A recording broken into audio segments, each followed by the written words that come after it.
السلام علیکم ورحمۃ اللہ وبرکاتہ۔ اوتھینٹیکیشن آف اسلام میں خوش آمدید۔ کیسے ہیں آپ سب؟ امید کرتی ہوں خیریت سے ہوں گے۔ مسلمان کی ہر چیز دوسرے مسلمان کے لیے قابل احترام ہے، اس کی جان بھی، اس کا مال بھی اور اس کی آبرو بھی۔ اور ایک دوسری حدیث میں حضرت صلی اللہ علیہ وسلم کا ارشاد ہے کہ ایک مسلمان کی حرمت کعبہ معظمہ کی حرمت سے بھی بڑھ کر ہے، لہٰذا جو شخص اپنے کسی مسلمان بھائی کی جان، مال یا آبرو پر حملہ کرتا ہے تو اس کا گناہ اس شخص سے بھی زیادہ ہے جو معاذ اللہ کعبہ معظمہ کو ڈھانے کے لیے کعبے پر چڑھائی کر رہا ہو۔ تو اس حدیث پاک سے آپ کو معلوم ہو ہی گیا ہوگا کہ آج کا میرا ٹاپک مسلمان کی عزت اور اس کے حقوق کا احترام ہے، اور مسلمان کا خون، اس کا مال اور اس کی آبرو قابل احترام ہے، یہ حدیث پاک میں فرمایا گیا۔ تو چلیے ایک صحیح مسلم کی حدیث کے ساتھ اس پورے ٹاپک کو آج ڈسکس کرتے ہیں، لیکن اگر اس سے پہلے آپ میرے چینل پر نیو ہیں تو میرے چینل کو سبسکرائب کر دیجئے اور میری ویڈیوز کو لائک اینڈ شیئر کر دیجئے،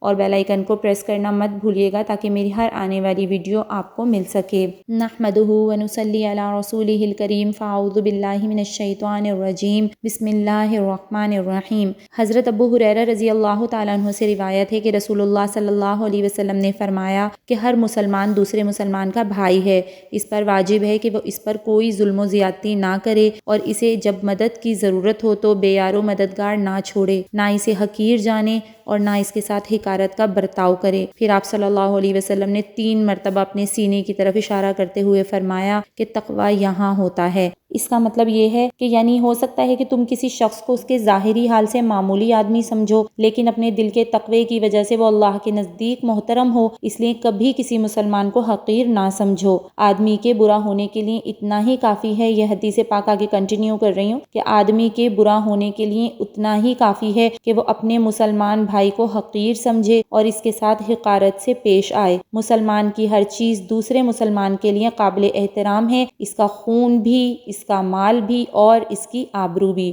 یہاں پہ یہ حدیث پاک پوری ہوتی ہے۔ اب اس حدیث میں حضرت صلی اللہ علیہ وسلم نے ہر مسلمان کو دوسرے مسلمان کا بھائی قرار دے کر اس کے کچھ معاشرتی حقوق بیان فرمائے ہیں۔ پہلا حق ان میں سے سب سے پہلا حق یہ ہے کہ اس پر کسی قسم کا ظلم نہ کیا جائے۔ اس میں ہر قسم کا ظلم داخل ہے، خواہ جسمانی ہو، مالی، زبانی ہو یا نفسیاتی، یعنی جس طرح کسی مسلمان کو ناحق جسمانی اذیت پہنچانا یا مالی نقصان پہنچانا حرام ہے، اسی طرح اسے زبان سے برا کہنا یا بھرے مجمع میں کسی اور طرح شرمندہ اور رسوا کرنا بھی ناجائز ہے، اور یہ کسی مسلمان کے شایان شان نہیں۔ دوسرا حق سرکار دو عالم صلی اللہ علیہ وسلم نے یہ بیان فرمایا کہ جب کسی مسلمان کو مدد کی ضرورت ہو تو دوسرے مسلمان پر واجب ہے کہ وہ اپنی استطاعت کے مطابق اس کی مدد کرے اور اسے بے یار و مددگار نہ چھوڑے، بشرطیہ کہ وہ حق پر ہو اور مظلوم ہو۔ گویا جس طرح اپنے دوسرے مسلمان بھائی پر ظلم کرنا حرام ہے، اسی طرح یہ بات بھی کسی مسلمان کے شایان شان نہیں کہ وہ ظلم ہوتا ہوا دیکھے اور مدد کی قدرت کے باوجود مظلوم کی مدد نہ کرے۔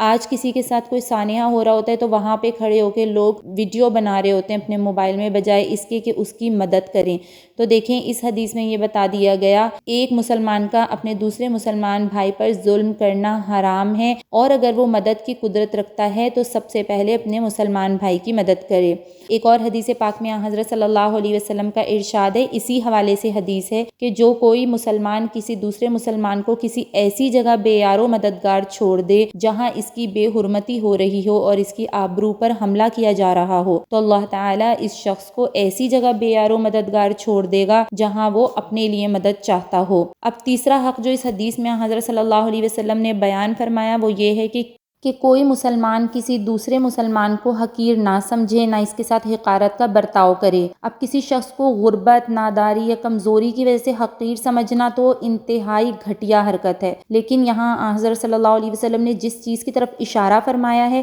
وہ یہ ہے کہ اگر کسی شخص کو دینی اعتبار سے معمولی حالت میں دیکھ رہے ہو تو اس شخص کو حقیر سمجھنا اس وقت بھی جائز نہیں، اور اس کی وجہ آپ نے یہ بیان فرمائی کہ تقویٰ دل میں ہوتا ہے، لہٰذا یہ عین ممکن ہے کہ کوئی شخص اپنی ظاہری حالت کی وجہ سے معمولی نظر آتا ہو لیکن اس کا دل تقوی کی دولت سے مالا مال ہو۔ بلکہ دوسری احادیث سے یہ بھی معلوم ہوتا ہے کہ کسی گنہگار شخص کو بھی حقیر سمجھنا جائز نہیں۔ اب کیوں کسی گنہگار شخص کو حقیر سمجھنا جائز نہیں ہے؟ وہ اس لیے کیونکہ ہو سکتا ہے کہ اللہ تعالیٰ اسے توبہ کی توفیق عطا فرمائے اور وہ اپنے گناہوں سے نجات پا کر تم سے کہیں آگے نکل جائے۔ گناہ کے کاموں کو برا اور حقیر سمجھنا برحق ہے، لیکن ان کی وجہ سے کسی مسلمان کو حقیر سمجھنا خود بہت بڑا گناہ ہے۔ اسی لیے حضرت صلی اللہ علیہ وسلم نے فرمایا کہ اگر انسان میں کچھ اور برائی نہ ہو تو یہی برائی کچھ کم نہیں کہ وہ دوسرے مسلمان کو حقیر سمجھے۔ تو یہ ایک مسلمان کے دوسرے مسلمان پر تھوڑے سے حقوق جو اس حدیث میں بیان فرمائے گئے،